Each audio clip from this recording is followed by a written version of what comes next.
Mikey Cahill, welcome to the Al Black Show. Great to have you on board. I'm so down with being on the Al Black Show. Oh my God, I've got some good memories of you, sir. Very, very good.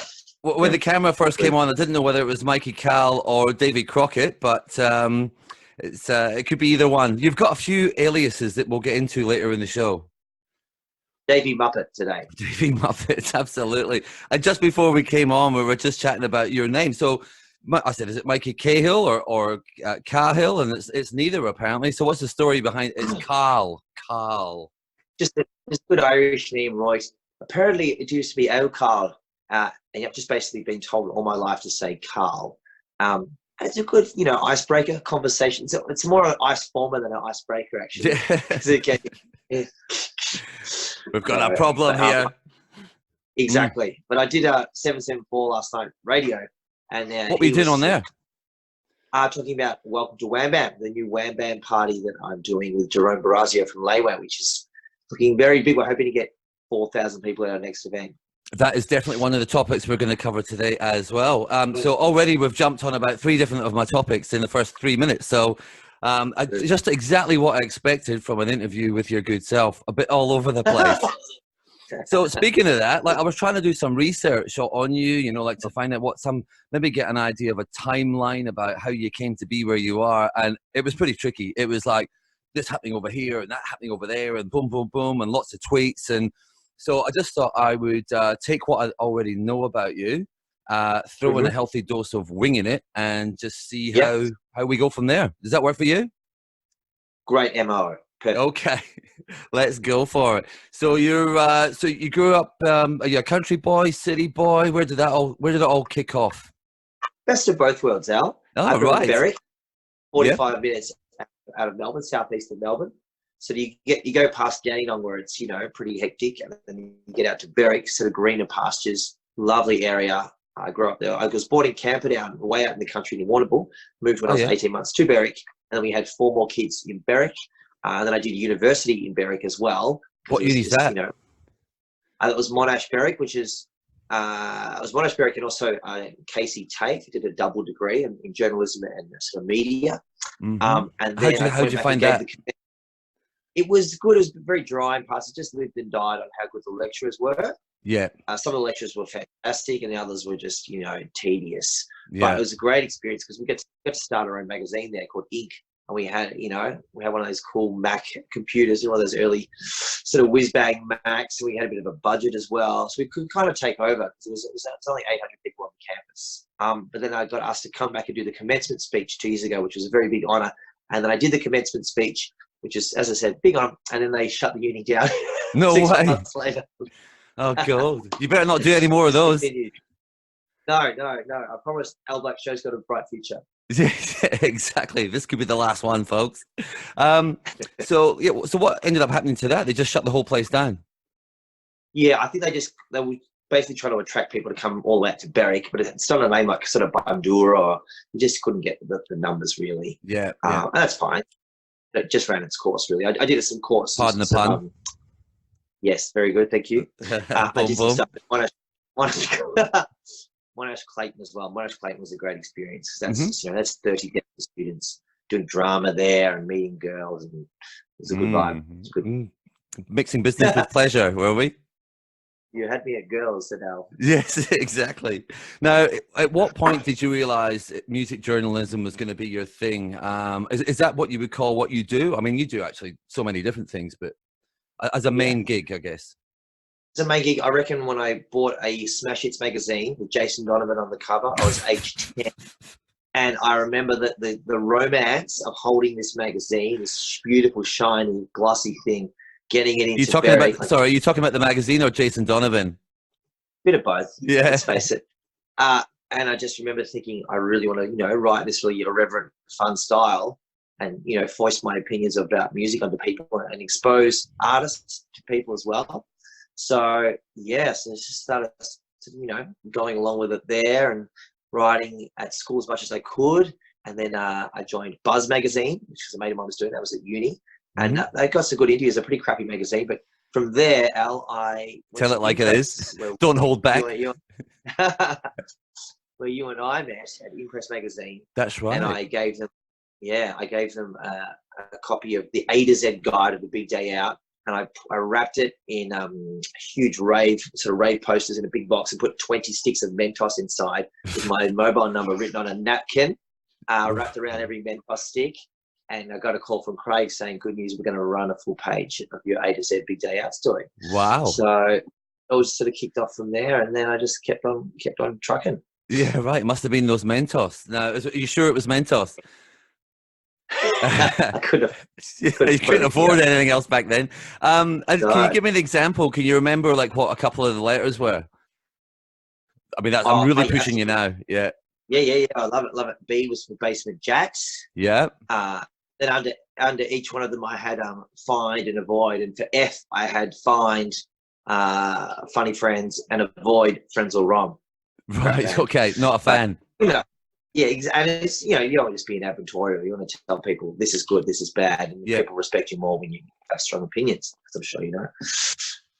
Sure. So that was really, really pleasing to do that and to sort of have the sort of template of my career. Now, I think I started at Impress in 2006. Is that roughly when you were on board as well? Yep. How long were you there for? Sorry, you just got back from where? I was living in London, working for DJ Mag and Mix Mag on the side as a bit of a freelancer as well as working in pubs and working for Media Monitors. But prior to that, I was working for Impress before I left. Just really, they just work you to the bone there. I think one week I had 10 articles in. That was my record. And then when I got back, I told Craig and Lee that I was editorial consultant for DJ Mag. I was just a work experience kid for a week. Yeah. But they're like, oh, editorial consulting. Okay. So talked it up a bit, and then I ended up getting hired by Impress and sort of stuck with them for about a year when you and I hanging out doing a Kiss FM breakfast show. And coming your guest once a week. And blast, crazy time. Yeah. Including the time you got naked with Anissa and Paul on air. It was very good. Yes, that was a great morning. I remember it well. I wasn't there, unfortunately. People probably think we were joking that morning, but no, it was for real. I think anyone that listens to you on air knew that you were not joking. But yeah, then I got poached by The Australian. They were getting me to do their live music reviews in Melbourne, which was cool. And then Herald Sun, a position came up there to be the Rock City. Sorry for everyone. There's a bit of a delay. We're doing this online, obviously. So, but what are the time frames around now? Now we're talking 29. Where are 2000, we now? Yeah, 2007. At The Australian, as I said, I became their live music reviewer in Melbourne. So I was doing a bunch of those gigs, and that was going well. I was working for Impress, and it was going well, but the money was so bad that it was just like. Well, the boys like to say that it's always a stepping stone, that role. So I had I'm not sure. Did you ever meet Aaron from WA, who is the Perth editor? Yes. Yeah. So he's been one of the guests so far, and he's got a couple of funny stories there. Yeah. So he's not meant to be drinking ouzo with Craig. He said again. He did an all-nighter on the red eye to come over here, to come over to Melbourne. For the staff Christmas party, and he hadn't had any sleep, and the one drink he cannot drink is Black Sambuca, and Craig was like, basically, you're going to drink this or you won't have a job. And it was just like, so we drank it, and the next thing you know, the plant had a whole new kind of look about it. and it wasn't a good one. Wowza. Yeah. But anyway, sorry. So Impress. Yeah, so Impress was going well, getting lots of stories, etc. But needed to move up, need to level up, and so the Herald Sun went for an interview with them, and in that interview, my techno knowledge actually really came through because the guy hiring me was a big Stefan Bodson, Oliver Huntsman fan, so a big resident advisor guy. So I was sending him sets back and forth, and he called me up and said, "Look, do you want the job?" And I still remember driving up to Mount Bogong with some mates to climb Mount Bogong. I remember just this really serene kind of buzzy feeling I had the whole way up, knowing that I was going to say yes. And yes, I was going to join the Herald Sun, and I was going to do it my way. And so, did that. And there's not many people. How did you get the job at the Herald Sun? Well, it was actually through my knowledge and love of techno. It's like, has anyone ever answered that question like that? And who was this guy that was getting you on board? Sorry. So his name's Matt Kitchen. He's Yeah, right. Still a buddy today. Yeah, he's a big raver, head of sports there. He runs the sports section. But he said it came down to me and another girl, and she was really good, but she just had no personality. So I think I just edged her. Yeah, you might have done that one on the personality, definitely. So how has your role at the Herald Sun evolved over the years since you've been there? Because, I mean, it's not just the Herald Sun. You're with all the News Corp publications. Your stuff gets syndicated across the country, yeah? It does, Al, and I've got a bit of a bombshell for you, because I can tell you may not be aware of this, but after 12 years of being there, I got made redundant 4 months ago. Oh, right. Which is there you go. Actually awesome, because it's a nice package. Got a really nice package. I need to get out. So I was doing, video content, all kinds of sort of comedy stuff, which is really good. Music, yada, yada, all the listings. But it just got, the paper when I joined was this big and just thin. They were selling 540,000 copies a day when I joined in 2007. Yeah. And now they're just bring around 300,000. And similar, the age were 240,000 in 2007. Now the age, I think, it dropped to about 85,000 a day. So print's really, as everybody knows, is really struggling. So they just made some every year the water would rise a little bit more, and I managed to hold on for 12 years. And now that I'm out, I'm still writing for them. I'm still I'm still the official memes editor. So I just sent some memes through just then, and just contributing, etc. But it's nice. I needed to change. I need to move on and do other stuff. So absolutely.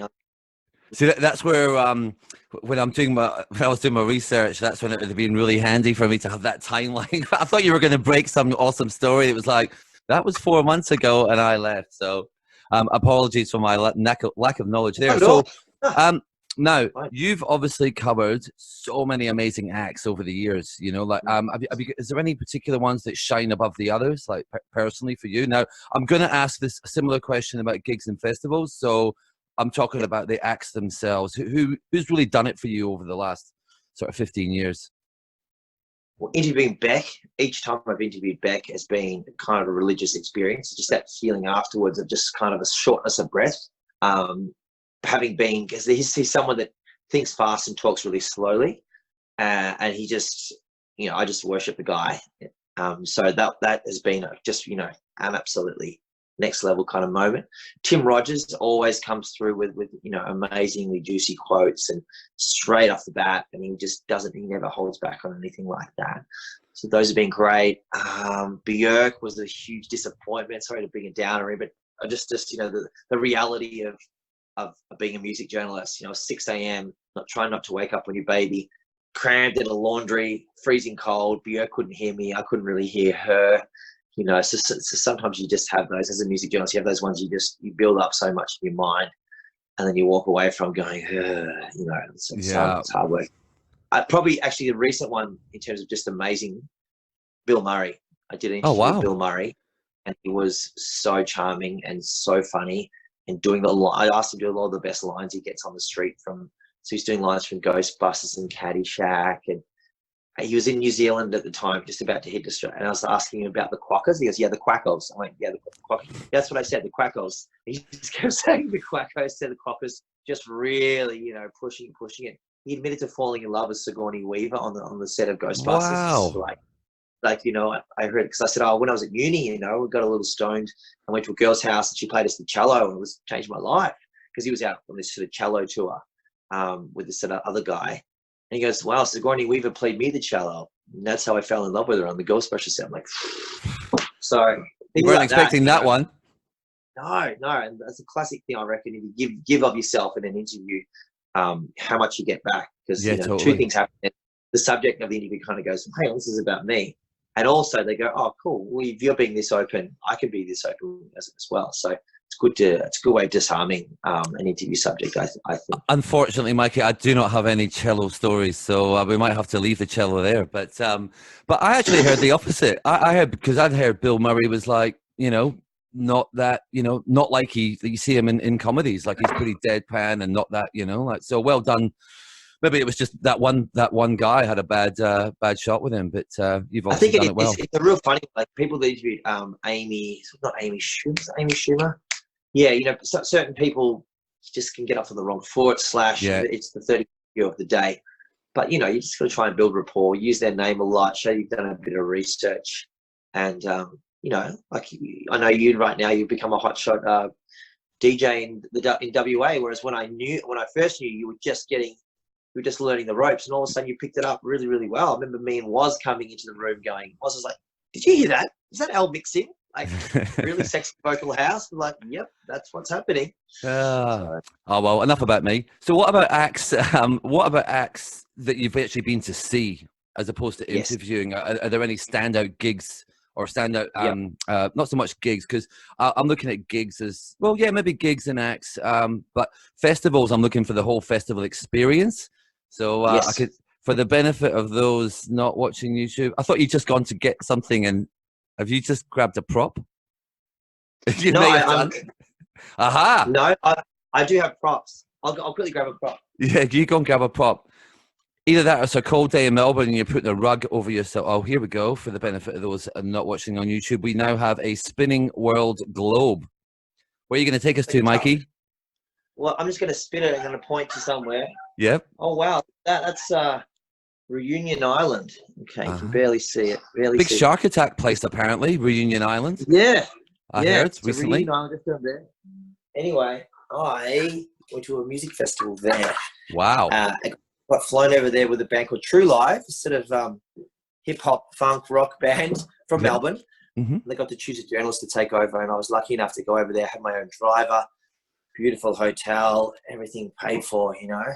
And just doing that for 3 days and seeing like this hip-hop guy, Fair, this sort of French superstar, all these other acts, just one after the other, on an island that's 35 by 45 kilometers long. It's tiny. Yeah. And yet they're cramming, you know, 7,000 people for this festival, playing basketball during the day, drinking, you know, going out at night to the festival. But that was, it's called the Sakifo Festival. Things like that in my career, I've been very, very, very lucky to have experienced. Yeah, so sounds that's like one it. festival. I'll tell you one more festival too, if you want me to tell you a whole lot. Roskilde Festival in Denmark is incredible.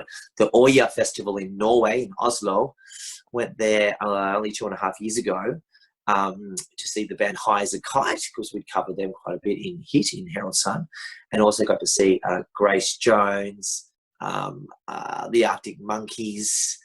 Oh man, just one after the other, just these amazing Aurora, all these amazing acts in this beautiful kind of idyllic place in Norway. And that was a good one because it would go noon till 10, and then you wouldn't be wrecked the next day. You know, you could actually sort of, you know, lock it down in a fairly reasonable time. But that's again, what they do here in Perth. Like I went to the Glitterbox party on Sunday, and it started at 2 and finished at 10. Beautiful. Except I sort of forgot to stop at 10, and anyway, again, that's enough about me. I can never find that off button. More about you. Was it a leopard doesn't change his spots, eh? Exactly. What about in Australia, like Golden Plains, Meredith? I know you used to smash those festivals to death. Like, any favourite times from back then? I always thought Meredith was perhaps, you know, a sort of hippy dippy festival. Then I went there and realised just the whole one stage, one energy, one love thing with amazing artists totally worked for me. My friends and I would go along and really, you know, really go for it. You just feel so shit after Meredith Golden Plains. The better time you had, the worse you feel afterwards. But it's something as a music journalist, you know, I said it's the hardest thing I would do all year is just get those notes together after, you know, 3 days of really smashing it and staying up to all hours, and then 2 hours sleep here, an hour sleep there. And the easiest thing I would do, of course, was just attend the festivals. But to get to specifics, Meredith, the first one I went to when I saw Data Rock, this weird-ass Scandinavian band, play Computer Camp, and then they always finish their set with I've Had the Time of My Life, Dirty Dancing. The whole 12,000 people all just getting up and recreating Dirty Dancing, you know, in a field in Victoria. It was just amazing. Such a good memory. And then they went into Girl Talk, and then into Cornelius, and that's sort of that triple threat. It was just like as a proper like music festival. Yes, everything is going great. It's just getting better and better and better and better and better. Yeah. That was a wild experience. So, and to experience with your friends as well, you know, it's better together. So since then, I've pretty much been I've been to all Golden Plains, and I only missed a Meredith because of a birth of a child. Pretty good reason. Because of two births. Yeah, pretty good reason, I guess. And But so I just going back think to all those notes, I mean, would you ever try and like, you know, set aside some time each day just to sort of make some notes so that you weren't after 3 days of going, then trying to remember everything, or would you just go stuff it? No. So constantly, notepad in the pocket, whipping it out, writing it down the whole time. Yeah. Otherwise, yeah. it just you couldn't possibly remember everything without everything going on, so to speak. Exactly. Yes, exactly. But I'm lucky in that there's a lot of things I'm shit at, but I have been given my nana's got this amazing memory. A few people in my family have got this really strong memory. Like I could name 12 times that you and I have hung out in very specific detail with with ease. You know, a Wednesday night. Don't do that. But just in terms of having that kind of a good recall, and obviously very much help with writing. Sometimes I write down notes in biro, and they'd just be scrunched up. And so I'd go on Facebook after and say, "What did you see? What did you like?" And that would help jog my memory. And then I would talk to other people. That's right, we were there. We saw that. You know, that's right when Neil Finn from Crowded House came out, and then Warren Ellis played his violin over the top of "Better Be Home Soon." Yes. So all those kind of things, and the more you chat to people, the more you sort of you can recall all that kind of stuff. But I've found it's good to be a really hard taskmaster when I'm at those events to make sure that I'm devoting a page just to great T-shirts, a page to weird things that I've seen, that are very sort of left of center. A whole page just to overheard quotes. Courtney Barnett, I wish I could kiss her. No, she'd have a furry tongue. Things like that. Yeah, right. Just constantly overheard. And full disclosure, a lot of the overheards are just overheard great lines that I think that I've come up with in my brain that I write down. Right. So, I think I read somewhere you said something like comedy is not the whole truth or something like that. So is that what? Is that an honest sport? Yeah. Hey, yeah. No. Sorry. To say the South African comedian Louise Ogola, he said that because he came to Melbourne. I was reviewing lots of comedy, and he's like, "Oh, so good to." Can I swear? I will. Yeah. So good to be in Melbourne. Sydney, fucking shit weather. And this woman goes, "We have shit weather too." He goes, "Lady, you think I don't say that when I go to Sydney? Yeah. Comedy is not an art sport." Gold. Now, for those of you out there who know who you are and know you reasonably well, there's someone else that you might have heard of, and that person goes by the name of Joey Lightbulb. So can you tell me, who is Joey Lightbulb? Where did he come from, and what's his story? Sure. So when I was working for Impress and I moved over to the Herald Sun, I still wanted to write for Impress, but the Herald Sun said, "Well, we kind of own you, so you're going to need an alias." So I asked Andrew Mast, who's been my mentor, great human, fantastic man. I asked him, I said, what about, and this is terrible, I said, "What about this moniker, Genie Ass?" He's like, "No, awful." I'm like, "All right, what about lying in bed?" He goes, "Something like Johnny Cigarette," because we had a Johnny Cigarette working with Impress at the time. And I was lying in bed and I just sort of went, bing, light bulb went off. I was like, "What about Johnny Lightbulb?" And he came back and said, "Change it to Joey." And so from there, I had a nice alias where I could sort of write some more out there L stuff in Impress, but also I needed a DJ name, and that sort of started to roll on. And, I've been lucky enough to have DJed at Meredith, which is like, my life highlights go like this: birth of my first daughter, Juno; DJing at Meredith; birth of my second daughter, Romy. Could get in trouble. Hi, babe. Yeah, exactly. The door's right behind you. Yeah. I told her to close the door. She's working upstairs. So that's how it rolled on from there. But it's a fun name too. I want to go and see a DJ called Joey Lightbulb. I reckon that'd be better than DJ Low Sperm Count, which is another DJ name that a journalist, Ben Butler, had. Speaking of funny DJ names, I've come across a couple of beauties recently to do with yourself, Bruce Swain and Single Dad. Now, this is to do with what you're doing currently with Jerome Borazio, who is the co-founder of Laneway Festival. So can you tell us a bit more about that project and how that one came about? Sure thing. So I just texted a bunch of people once I found out the news I was made redundant from the Herald Sun. And as I said, it felt like emancipation. And so I sort of messaged him and he said, let's have a chat. So I had a chat with Jerome and he said, what do you want to do? I was like, more DJing, bit of MCing, so should we put on a party? Like, let's do a party for families, you know, for everyone. Basically a kids party that isn't shit. And so then I texted him, wham, bam, thank you, fam. Like, was that the tagline? A kids party that's not shit. Yeah, pretty much. Yeah. Kids party that doesn't suck is what we say. Yeah.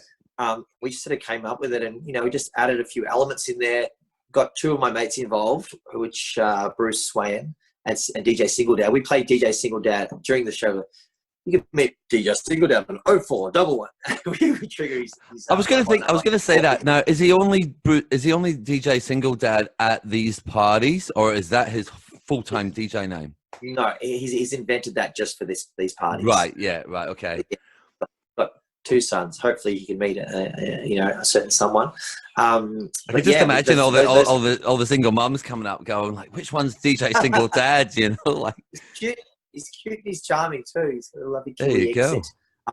They're both very good at videography as well, and they're both great sound guys and an incredible DJ. So they're the two that I really chose to come on the journey with me, and they've been amazing the whole way through. Yeah. So it's going really, really well. The fact that we've added, as of yesterday, we added Tim Rogers to the bill. I saw that. Huge. Yeah. Which of course are Paris Wells, Annalisa Replica is a Triple R darling. Joe Syme, a slime wave. So we're just adding all these little elements on the way through that makes you know, a really big and amazing show. And this band called the Teeny Tiny Stevies are very, very the hot thing in kids entertainment. Their tagline is kids music that doesn't suck. Oh, right. So bit of a synergy there. Speaking of the music too, and I quote, I think it was disco, crunchy rock, indie bangers, and even some Pixar classics all on the menu. I love that. Yes. So you dropped the Pixar classics? Yes. Fantastic. Yeah.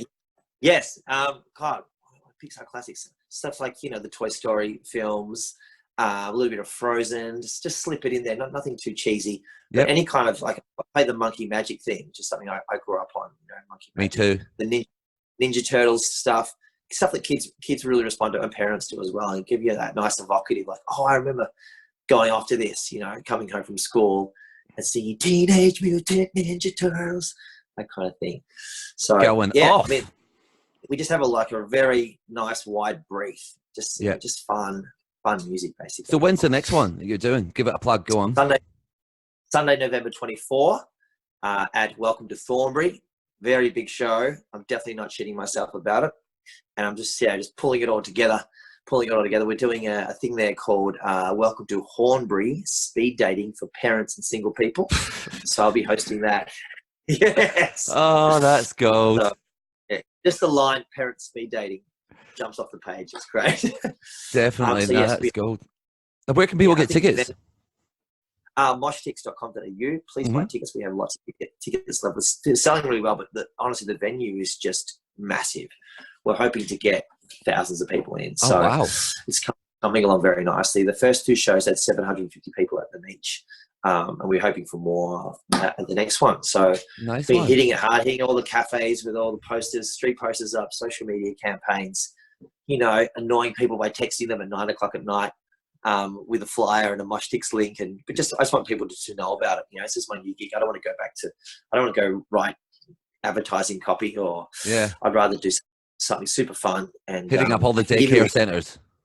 That'd be a good one. Well, I have been. And we're probably going to, I can give you one scoop. They're going to take it to the Australian Open next year as Wham Slam. Wow. Thank you, fam. Oh, dude. Yeah. Always with the lines, but ever since I've known you, you always have these great lines. So congratulations for that. And is it like the other ones where the kids can write on the walls and that sort of thing as well? Yeah, right. Yeah, there's writing walls, Sharpies, there's kids yoga. As I said, the kids DJ lessons is real fun because they feel like they're playing what's on the main, you know, sort of coming on the main stage. It's very tactile as well. No kids are on screens. Everyone's just in the moment, you know, having a really good time, learning how to make, and learning how to make pizzas at the last two. This one is going to be like a rainbow salad that we're making in the wellness area. Whiskey and wine tastings for the parents as well. Mm-hmm. So that's a nice little hook. I was just basically just a shitload of fun. I was just thinking, you've seen the memes that go around with, look at the kids of today versus what we were doing, and the kids are at some party and they're all on their phones. Well, hopefully you're creating the next generation where they'll go, look at the kids of yesterday, and now look at us. Yes. And they were like from two generations ago. That's your mission. So, bud. Keep them off the screens. I mean, Yeah, exactly. You know, you've got kids. You know the vibe. It's so nice to see them interacting with other kids and going on these mini adventures. You know, in this kind of this place that we're creating. You know, this kind of utopian kids and parents thing. So we have to come, man. We actually there's a bit of a demand for it over in Perth. We had a few people contact us about bringing Wham Bam over there. Oh, mate, if you come over, I'll definitely do it. Yeah, for sure. I'll bring my my best nursery rhyme classics. Nursery rhyme bangers. Bangers, absolutely. Now, when I was doing the research for this chat, I also noticed that your DJ talents also extend to the wedding environment.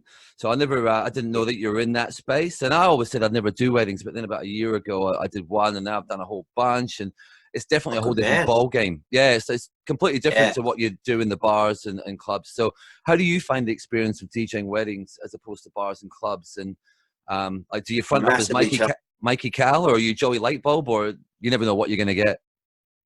It depends on which wedding. I mean, they really don't care. They just want someone to play good tunes. I mean, the wedding thing, you can always depend on 2 or 3 people being a real problem. People, you know, people come out and go, I had this man come up and say, "Why haven't you played any cha-cha?" like, I'm sorry, I missed that part of the email that went around. The brief. So yeah, exactly. So I love doing weddings. I love really finding out from the couple what they want to hear.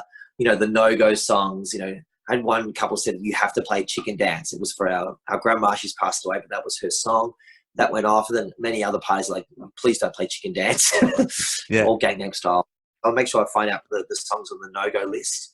But I honestly, I enjoy just just playing songs for everyone. You know, funk is basically funk and disco can get people in, and then you've got to keep them there by playing something contemporary. Like I Love It by you know, Charlie XCX, and I kind of pop, and then throw it back with something from, you know, Elton John, I'm Still Standing. But really, just keeping that momentum there. I was a bad DJ for a long time. You know, like just in terms of that you're a very naughty boy, or well, a bit of both. Yeah, but just forgetting that everything about the dance floor is momentum. You know, is keeping people's attention and having momentum and making them feel like they can't leave. You know, or giving them a break every now and then. So having DJed lots and lots of weddings. I think I've only had 2 divorces out of 60 weddings. That's pretty good that I know of. I've actually done a divorce party, like, you know. Get out. Yeah, get out. A couple of years ago, and got the call. I was like, hey, sure, why not? Weddings, parties, anything. And yeah, it was a great party. So no. Good on you. What did you play? What smashed? Oh, there were a bunch of twerkers, to be honest. They were big into the twerking. Yeah, so it was a bunch of 40-year-old ladies, and just that was they're really into their R&B and that sort of stuff. So I'm obviously a big disco dude. I love that sort of stuff. Whenever I can smash out some disco, I'm always pretty happy. But at the wedding, I mean, the other thing that spun me out about the weddings is, or the more commercial gigs, is how much people want to sing. It's just like they have these certain songs and they come on and the whole place just goes, I'm just like, what? I've never seen it before. I'm like, what's going on here? You know, like, but really? Yeah. They do love post 9:30. Yeah, post 9:30, around 10 o'clock, that's when they just desperate for come on, Eileen, or just anything that they can. Bit of Proclaimers, Foreigner.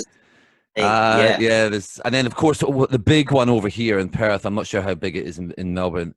The horses. I reckon horses, yeah. Oh mate, it's just the unofficial Australian anthem. Yeah. It's taken over "You're the Voice" by John Farnham for sure, because that was always the one you had to kind of close a wedding on. Yeah, horses now undoubtedly is bigger.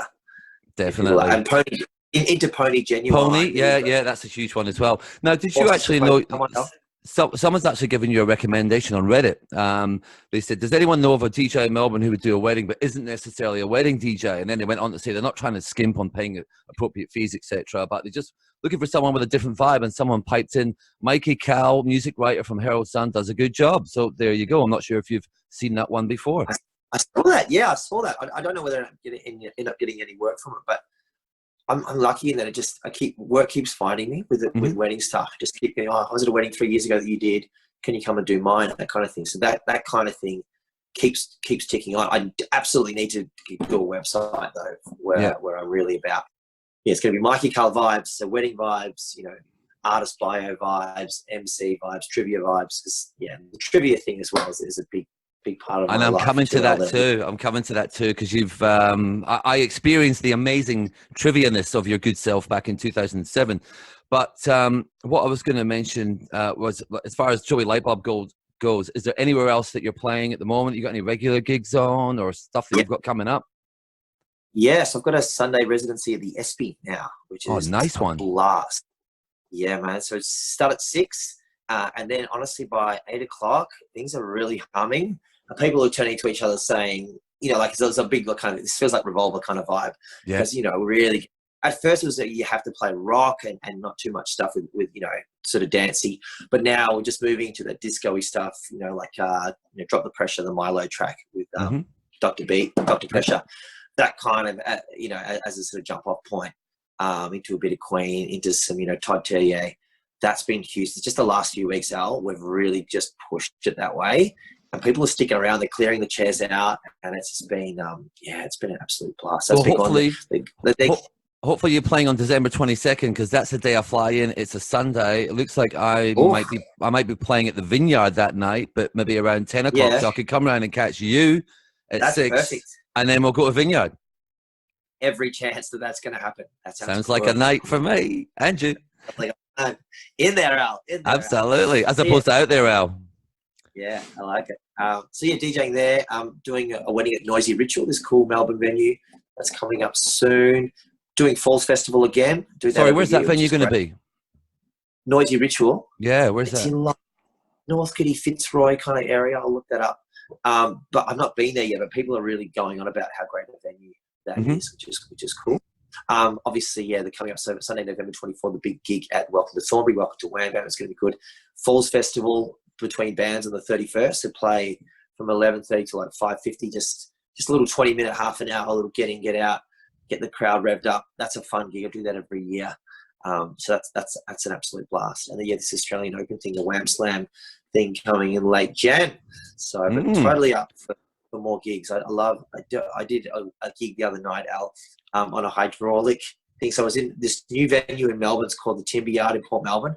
Animals Dancing are having their New Year's Day party there. 1,500 capacity. Beautiful. Looks like a little slice of Ubud, like really kind of tropically grass. Real cool.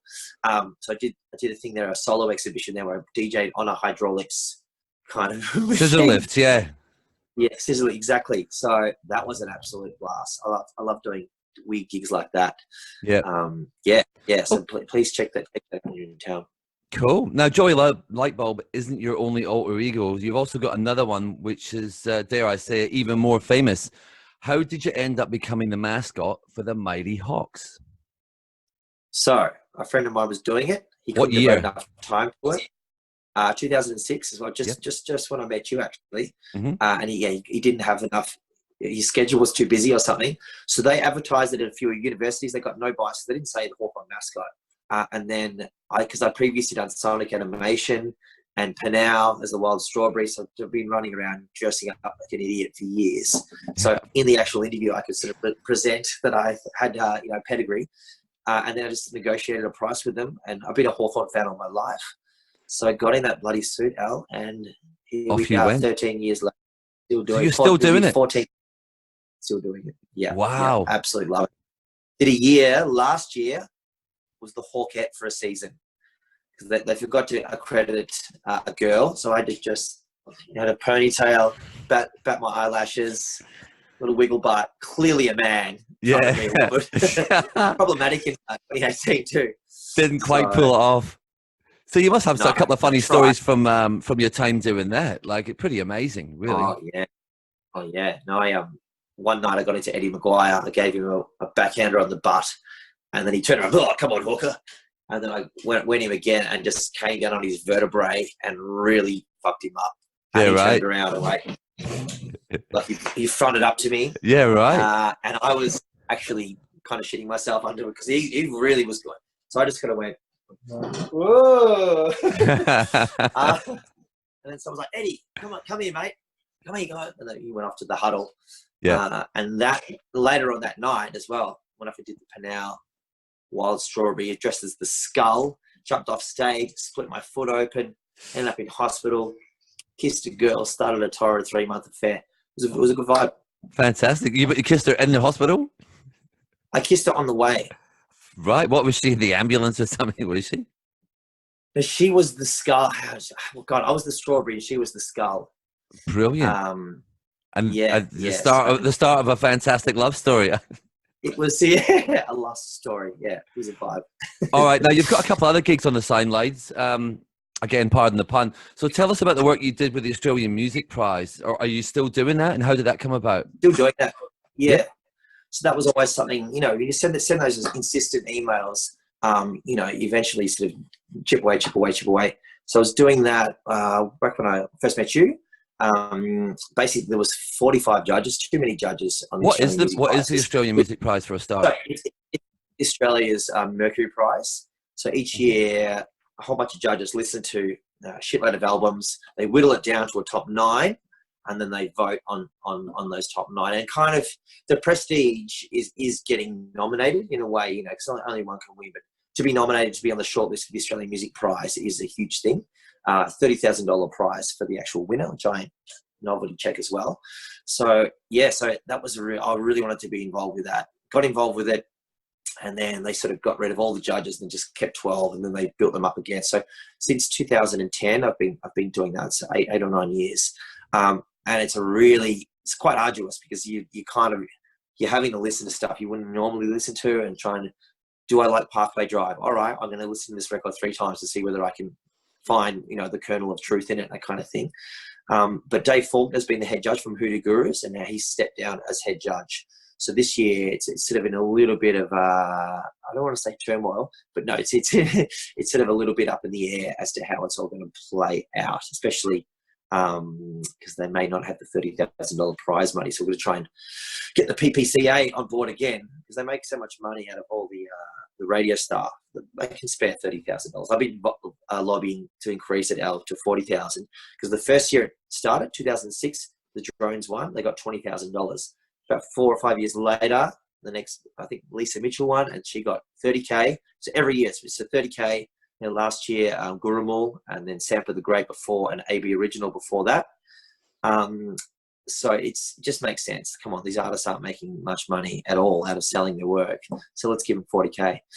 So yeah, still working on that one with Jan Rosen and everyone from the PPCA. I was going to say the records by Julia Jacqueline, Sampler the Great, and Elizabeth, and Sleep D from Frankston, all very much in the discussion for the Australian Music Prize this year. Oh, and when is this being announced?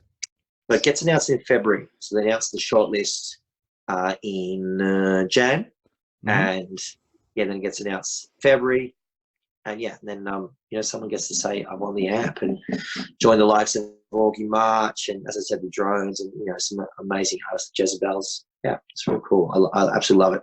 But cool. Yeah, it needs someone to come along and put some serious cash behind it. Yeah. So if you've got some serious cash out there looking for something to sponsor, then this is the one for you, perhaps. Yeah. I mean, and the app, it's got a catchy title too. Absolutely. Now, the other gig I was referring to was Revolver Upstairs, the trivia night. So is that what, are you still doing that as well? Yep. Just hit our 10-year, had a birthday. Yeah, 155 people playing on Tuesday night, full house. First time we've ever had a full house, which is, you know, it's bloody incredible. That's where I met my partner, who's now the mother of my 2 daughters. She was a contestant at trivia. So a lot of people met at Revolver. She won the booby prize, did she? I won the booby prize. For being a boob, that's what I was referring to. Yeah, so that's, that's kind of, it's like weekly therapy for me. I just get to get up on the mic and, you know, tell silly jokes, things that I've been working on, and just theories, and just blurt it all out and make sure I read the room, that I'm not going too far. I've definitely gone too far a few times. I remember one team won and they've just never come back to pick up their 8 free meals. And, you know, you want it to be irreverent and fun. I don't want it to be a boring trivia. No. So, have you ever thought about doing it as part of Comedy Festival? Yeah, just as soon as you say it's comedy, is that right? Yeah. That, you know, you whereas every week my co-host is so locked in, and it's a very funny show every single week. We're lucky that we just work at the crowd give us so much to work with. It's a bit like and, you know, sorry. I was going to say, just being at Revolver too adds that extra element. Like every single week, I say, pick through the couches. You never know what you find. You know. Yeah, exactly. You have a great show. But you just reminded me. I mean, that's why I was a bit had a bit of trepidation going into the whole wedding DJ thing, because there's no one in a club or a bar when you're playing that is having quote unquote the biggest day of their life. You can't screw up someone's biggest day of their life, but you can easily do that at a wedding. So there is that, you know, like added pressure. And obviously once you've done a few, it's a bit better. But like, one of my early ones, my friend Mel, I'm still friends with her to this day. She, thanks a lot for ruining my wedding. Actually said that to me. Yeah, I started playing some banging German techno at about 11 o'clock when she wanted to hear, you know, girls just want to have fun. So we transitioned into that. But yeah, no, that's easy. To you live and learn. They're divorced now, but I'm still friends with Mel. So you blame that on Oliver Hunterman, do you? Pretty much. Yeah. You live and I actually, from memory, a few years ago, a girlfriend of mine, shout out to Chantel over in Melbourne. She came over to here in Perth for a wedding, and we went there, and the guy was emceeing it and doing the DJing as well. He's just one of those people that loved it a bit too much, you know. Like when he smiled, you thought that ting was going to come out of his teeth, you know, the star. Yep. So in other words, he was pretty cheesy, but I can't remember the last track he played of the night, but it was pretty cheesy. But who knows? I mean, could have been requested. I don't think it was, but so Chantel just went up and just gave him it, you know, both barrels. Like, I will not have the last song of my friend's wedding being, you know, like, so she made him play something a bit cooler. So anyway, I digress. All right, since can you remember, by the way, of the name of the show that you used to do on KISS with us, the name of the quiz? Rack Your Brain. That's right. Yeah. You've got to have a dance connotation in there somewhere. That's brilliant. All right, since we're talking about radio, have you done much radio these days? Anything since 2000? Yeah. Well, you mentioned it before, actually.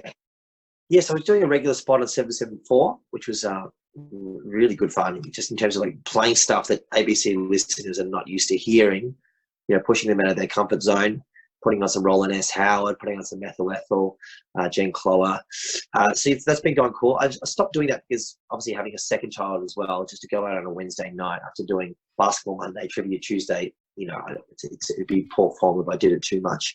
But I'm going to do Double J for the first time next week with Tim Shield on the Rave Cave, talking about Wham Bam, talking about throwback rave tracks that kids love, like Magic Carpet Ride, Monty Dubcats, that ding ding ding ding. Oh yeah.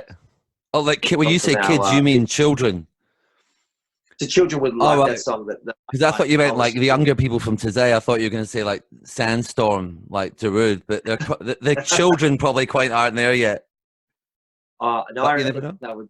Yeah, I reckon they would love that. So yeah. So any kind of throwback tunes like that. Mm-hmm. So yeah, did Kiss FM guest mix recently. Did a PBS guest mix 2 weeks ago as well. Just anything to get this Wham Bam word out, and you know, it's really nice for my DJ career as well. As I said, you know, come out 12 years a slave, 12 years a rave of working at Herald Sun.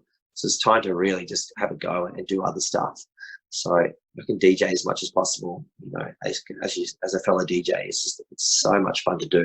And not all gigs are creative. I've been called up CUNT 3 times in the last 2 months while DJing.